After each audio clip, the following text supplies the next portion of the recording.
This is Ian Lamont, author of Google Drive and Docs in 30 Minutes. I'm going to show you how to use the AI function in Google Sheets to summarize text. And just for those of you who don't know, there is a new function in Google Sheets, which basically it's called AI, and it starts with equal AI. Then you put kind of like a prompt, what you want the AI to do, and then you tell them the data that it's going to be in. So I'm going to take this little function that I wrote, summarize in 15 words or less, O2, and stick this in cell R2. So basically what it's going to do, it's going to look at the text in this cell, and it's going to make it shorter. A useful word reference and cheat sheet ideal for school and office environments. Now, some of these reviews, you can see they're much longer than 15 or 20 words. What I can do to quickly get those is I can just drag this down.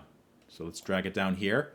So it's getting these other reviews, and you can see they're kind of anodyne summaries, but it's basically if you wanted to get a quick idea of what people were saying, good or bad, you could just run this through. And that's what I should do. That's what I will do for all of these spreadsheets that I have, because to read them through individually, and some of them are very short, some of them are very long, it would take a long time to do it. But these summaries are a pretty easy way to do it. And you can see most of them are very similar to each other, but if there were some bad ones, like for instance this one was kind of maybe wasn't as good. It said reviewer liked the shortcuts but found the instructions insufficient and desired better ribbon mapping. So that's like a really useful piece of feedback that I could get from the AI summary. If this video helped, please take a moment to like it, follow me, and I'll see you next time.